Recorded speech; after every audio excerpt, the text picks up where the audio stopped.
Well, what a great year, Pineville Church. You ought to be proud of yourself for what you've done for the kingdom of God this year.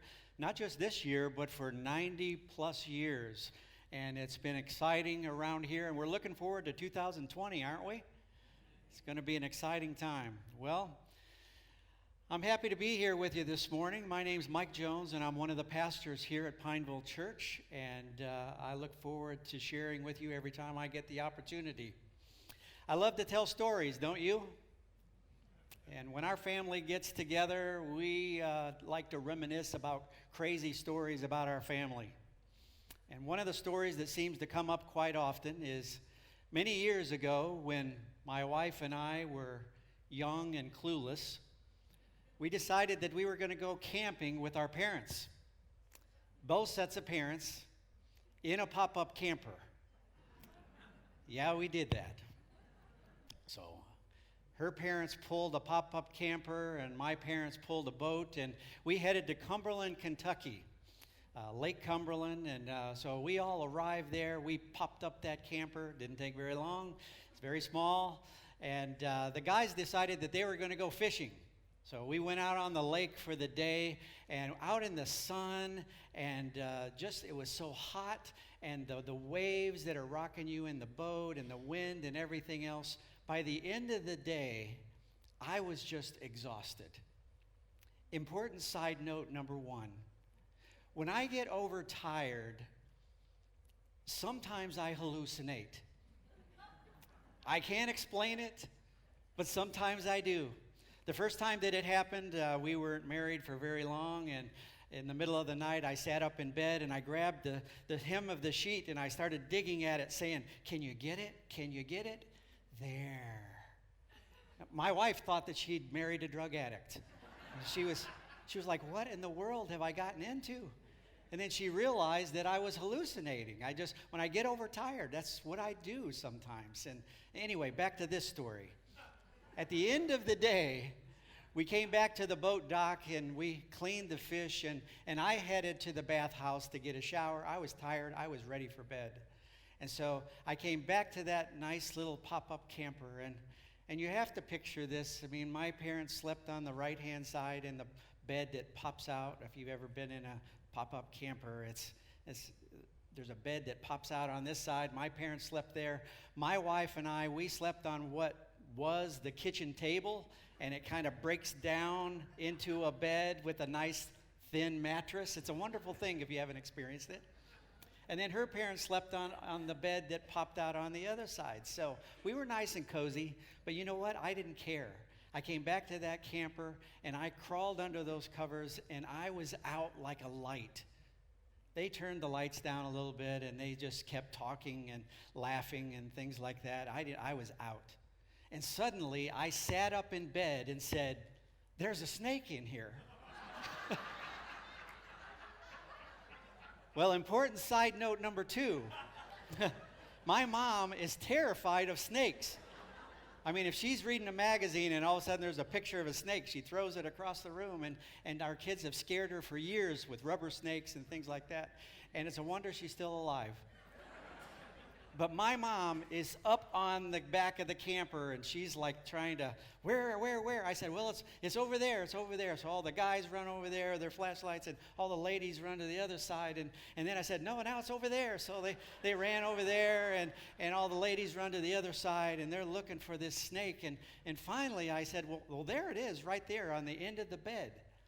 And they looked, and there was nothing there. And my wife suddenly realized, he's hallucinating again. And so her dad takes the flashlight and he hands it to me. And when I touched the flashlight, I woke up. And suddenly I have these 5 people grinning at me with a goofy look on their face. And I just said, "Oh, be quiet." And I pulled the blankets over my head and I went back to sleep. They had a good laugh. And my mom stayed up most of the night looking for that snake. We all love stories, and we all have stories that we love to tell. Pineville Church has a story. We saw it this morning, and it's a wonderful story. And what we saw today is only just a small portion of that story. But why do we like those types of stories? I was thinking about that, and maybe they remind us of good times in our life. Maybe they remind us of people that aren't alive anymore that we want to remember. Maybe they remind us of important events in our lives. You see, story is important. And before the written word, telling stories was just kind of the way that people passed down events and of their family and their nation and their God, right? I went to Kenya, Africa many years ago, and I had the opportunity to spend some time with a missionary there by the name of Harmon Schmelzenball, who grew up in Africa, and he was a wonderful storyteller. And I remember him saying, in Africa, we really haven't had the books and the TV like you have. And so telling stories is just the way that we share information and we entertain each other and we pass on legacy. My favorite part of that trip was sitting around a campfire at night at the Masai Mara Game Park, and bats were flying over our head, and we could hear zebras barking in the distance and an occasional roar of a lion, while Harmon sat around the campfire telling us stories of baboons and snakes and God. And in a similar fashion, the Bible is a series of stories that tell the story of God as He reveals Himself to mankind. And the neat thing is in the scriptures that when God shows up, it is an event to remember, right? And many times they would put a memorial up, a marker. They would stack these stones, and it would be a reminder to them to remember the story and to pass it along. You see, before the Israelites even did this, pagan tribes would stack stones, and they did it, first of all, to honor their gods. Secondly, they would do it sometimes to show treaties between cities. And a lot of times they would stack them to honor something that happened that they believed was supernatural. And so the Israelites, they grew up with these customs and by these ancient customs of stacking stones. And they did it to remind them of what God had done for them. And the stories reminded them, not just stories or fables. I have to tell you, these were real life events that had been passed down through the generations. If we look in Genesis chapter 28, in this story, Jacob has a dream. He's sleeping outside, and he's got his head on a rock, and he falls asleep, and suddenly he sees angels ascending and descending from heaven, like they're going up and down a ladder, and all of a sudden God speaks to him. And God reiterates the same promises that He had made to his grandfather Abraham to Jacob. A wonderful time. And all of a sudden, Jacob wakes up, and he realizes what had happened. And it was such a special time and something that he wanted to remember, that he took this stone that he was sleeping on and he set it up like a pillar, it says. And he pours oil on it, and he calls the place Bethel, a holy place, because God spoke to him there. And I'm sure that every time that he walked by and he saw that stone, he would tell that story. And in Genesis 31, some 20 years later, Jacob is returning to his homeland.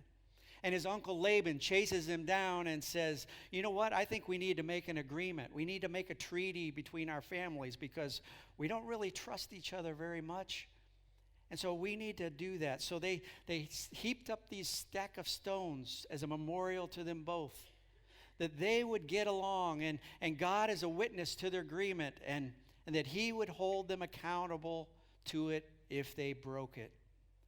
And I'm sure that every time they walked by the stones, maybe people would say, what are those stones there for? Let me tell you a story. When Uncle Laban and we didn't get along very well, but this is what we did. And in Exodus chapter 24, it's after Moses receives the 10 Commandments, and he comes down from Mount Sinai, and he stacks up 12 stones to represent the 12 tribes of Israel. And I'm sure that every time the people walked by and they saw those 12 stones, that they remembered that that's where Moses received the 10 Commandments. It was an exciting time, but they used those stones quite often in their customs to show something that God did. But one of my favorite stories is found in Joshua 3 and 4. You see, God had finally brought his people to the brink of entering the promised land. A whole generation of people had died off that had experienced how God had rescued them from Egypt, and they didn't know. And so here's how the story goes. Early the next morning, Joshua and all the Israelites left Acacia Grove and arrived at the banks of the Jordan River, where they camped before crossing. 3 days later, the Israelite officers, they went through the camp giving these instructions to the people. When you see the Levitical priests carrying the Ark of the Covenant of the Lord your God, move out from your positions and follow them. Since you've never traveled this way before, they will guide you. Stay about a half a mile behind them, keeping a clear distance between you and the ark. Make sure you don't come any closer. And then Joshua told the people, purify yourselves, for tomorrow the Lord will do great wonders among you. And in the morning, Joshua said to the priests, lift up the Ark of the Covenant and lead the people across the river. And so they started out and went ahead of the people. And the Lord told Joshua, today I will begin to make you a great leader in the eyes of all the Israelites. They will know that I am with you just as I was with Moses. Give this command to the priests who carry the Ark of the Covenant. When you reach the banks of the Jordan River, take a few steps into the river and stop there. And so Joshua told the Israelites, come and listen to what the Lord your God says. For today you will know that the living God is among you. He will surely drive out the Canaanites and the Hittites and the Hivites, Perizzites, Girgashites, Amorites, and Jebusites ahead of you. Look, the Ark of the Covenant, which belongs to the Lord of the whole earth, will lead you across the Jordan River. Now choose 12 men from the tribes of Israel, one from each tribe. And the priests will carry the Ark of the Lord of all the earth. As soon as their feet touch the water, the flow of the water will be cut off upstream, and the river will stand up like a wall. So the people left the camp to cross the Jordan, and the priests who were carrying the Ark of the Covenant went ahead of them. It was the harvest season, and the Jordan was overflowing its banks. But as soon as the feet of the priests who were carrying the ark touched the water at the river's edge, the water above that point began backing up a great distance away at a town called Adam, which is near Zarethan. And the water below that point flowed on to the Dead Sea until the riverbed was dry. And then all the people crossed over near the town of Jericho. Meanwhile, the priests who were carrying the Ark of the Lord's covenant stood on dry ground in the middle of the riverbed as the people passed by, and they waited until the whole nation of Israel had crossed the Jordan on dry ground. And when all the people had crossed the Jordan, the Lord said to Joshua, now choose 12 men, one from each tribe, and tell them to take stones from the very place where the priests are standing in the middle of the Jordan, and carry them out and pile them up at a place where you'll camp tonight. And so Joshua called together the 12 men he had chosen, one from each of the tribes of Israel. And he told them, go into the middle of the Jordan in front of the ark of the Lord your God. Each of you must pick up one stone and carry it out on your shoulder. 12 stones in all, one for each of the 12 tribes of Israel. We will use these stones to build a memorial. In the future, your children will ask you, what do these stones mean? And then you can tell them, they remind us that the Jordan River stopped flowing when the Ark of the Lord's covenant went across. These stones will stand as a memorial among the people of Israel forever. And so the men did as Joshua had commanded them. They took 12 stones from the middle of the Jordan River, one for each tribe, just as the Lord had told Joshua. And they carried them to the place where they camped for the night and constructed the memorial there. Wow. I mean, what a great story, huh? I mean, it's kind of like the Raiders of the Lost Ark kind of story. I mean, it seems to me that God loves stories, doesn't he? And he loves to create amazing stories. I mean, I love it when Joshua told the people, purify yourselves, for tomorrow the Lord will do great wonders among you. I mean, wouldn't you get excited when that happened? Because just like in the days of old, when God shows up, it's a big deal, isn't it? So I want to ask you this morning, where has God shown up in your life? What stories do you have to tell? My guess is that He's shown up more than you realize. Maybe you have a salvation story. Maybe you have a story of when you were baptized. Maybe you have a time when God did a miracle in your life. Maybe God's presence showed up in a powerful way in your life. You see, the story of God continues today in your life and mine. He's been revealing Himself to us. But I have to ask you, have you been paying attention? Maybe you have, but if you're like most human beings, you tend to forget about the times that God has shown up. Here in Joshua, God does an amazing miracle. I mean, He stops the river from flowing so that they can walk across on dry ground. And I mean, if that was me and I was a part of that, that would be an event that I would never forget, right? Or would I? What great things has God done in your life that you haven't remembered? What has He done in your life that you haven't thought about for years? You see, God knows that we're a forgetful people. That's why in Joshua, he tells them to take stones from the middle of the river and make a memorial, so that in future days, when your kids see those stones and they ask, "What are those there for, Daddy? Why are those stones stacked up like that?" Oh, that reminds me. Let me tell you a great story of what God did in our lives. You know how that is, right? Somebody tells a story and it reminds you of a story.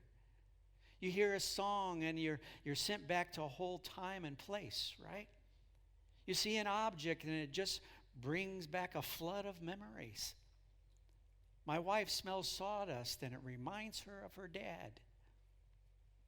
Many times at Christmas, when our kids would bring girlfriends over to the house, we would break out the photo albums.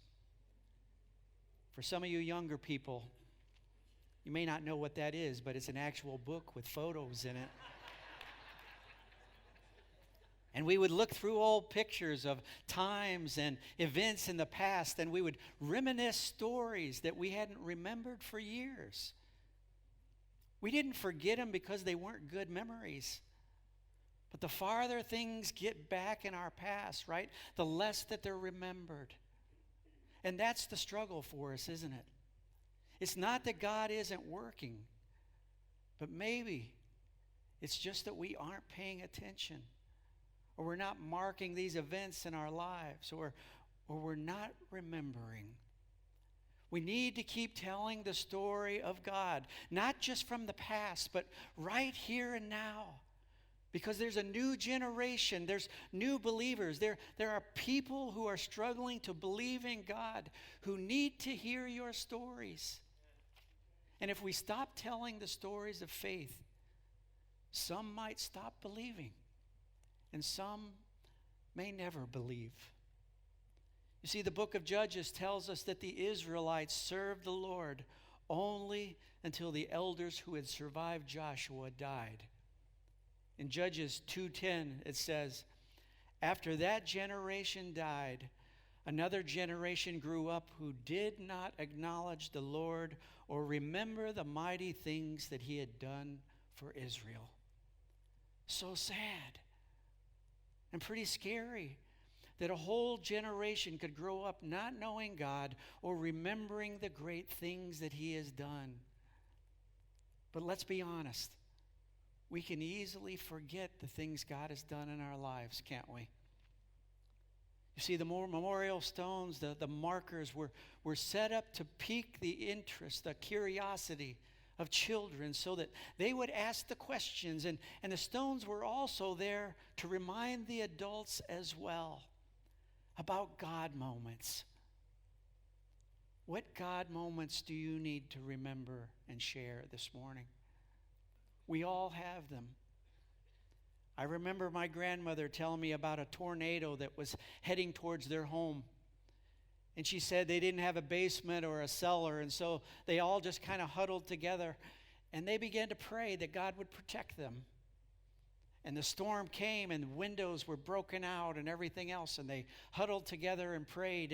And when the storm finally passed, they went outside to see what the damage was. And my grandmother said that the trees, there were giant trees that were laying right towards the house. But when it came right to their house, they fell the other direction. She said it was as if God put out his hand and said, "Not today." And that's a story that I remember. I remember that story that my grandmother has told, and I've never forgotten it. A miracle of God. What stories do you have from your family? My family traveled with me for an interview in New Hampshire to be an associate pastor.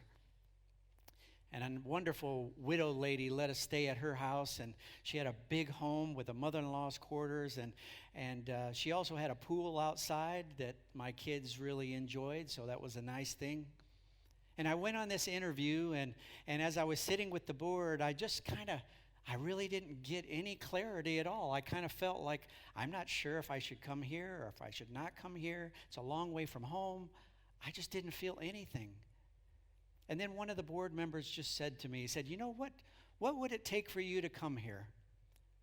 I said, "Well, a burning bush experience would be nice." And he just sort of laughed and said, "Well, go back and pray about it and then come back tomorrow and we'll talk about it." So I went back to the lady's house, and my kids wanted to swim in the pool, so we took the pool cover. The lady helped me take the pool cover off, and she said, let's lay it over the bushes, and that way it can dry. And so we went into the house, and about an hour later, my kids came running into the house saying, the bushes are on fire, the bushes are on fire. And we went out there, and they were actually smoldering underneath the pool cover. I mean, I don't know what to say about that. My wife said, "Well, you've got your answer, I think. I think God has a sense of humor. He can do that." And that's a story that I tell often.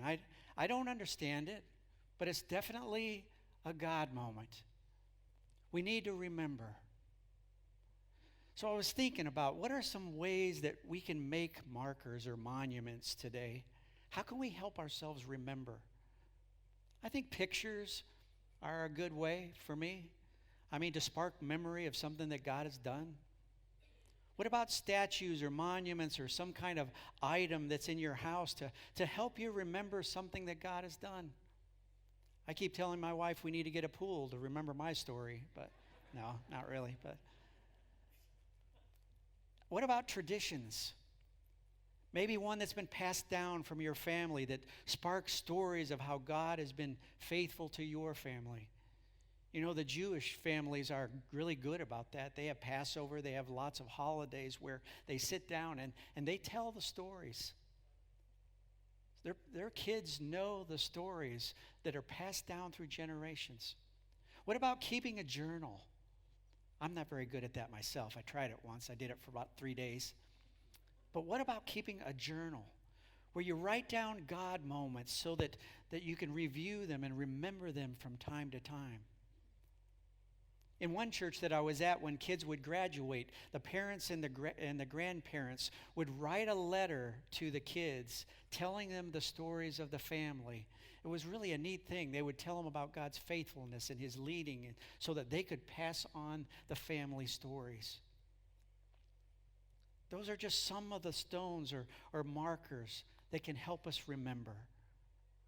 Now, the Apostle Peter, he had a whole different take on this stone markers thing. He took that imagery and he uses it to describe the followers of Jesus.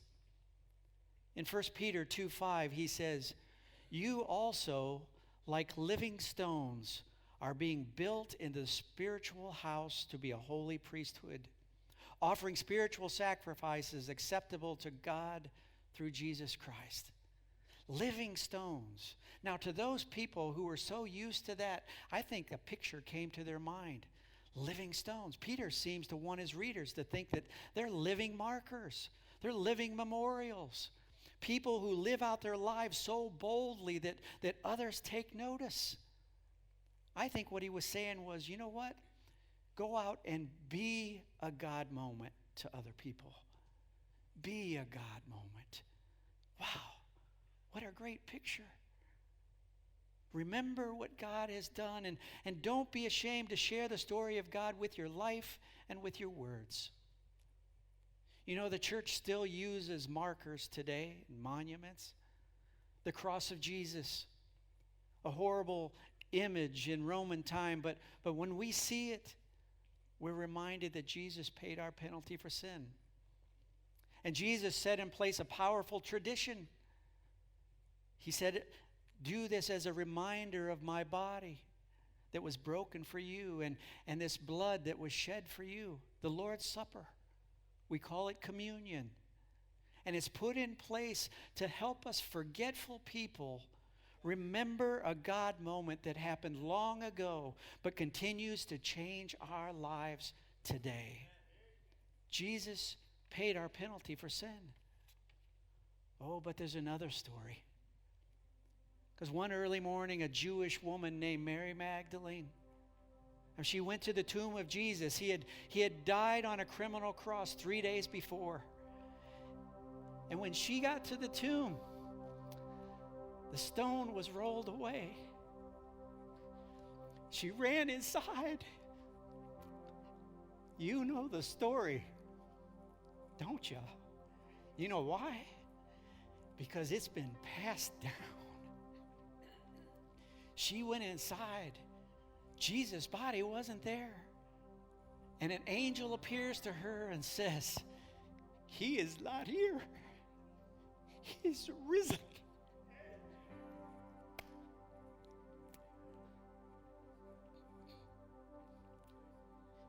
He has risen from the dead. Wow. What a story.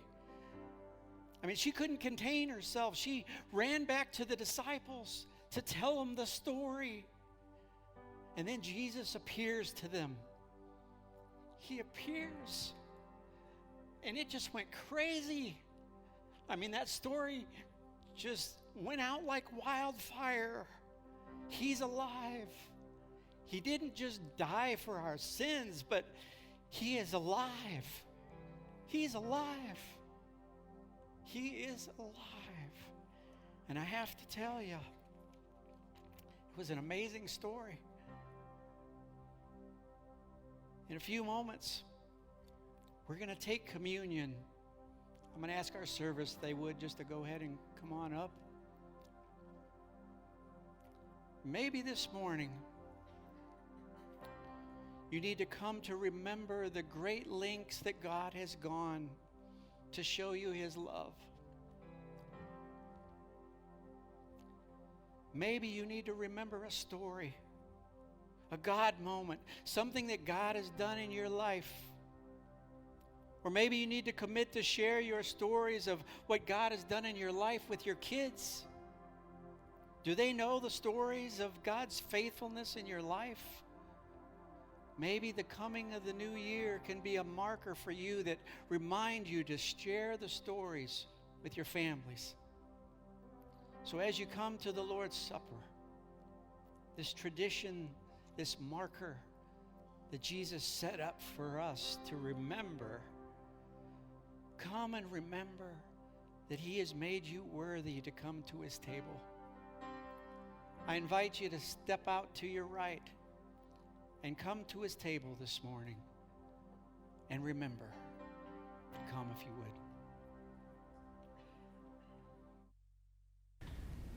Hey, thanks so much for being a part of our gathering today.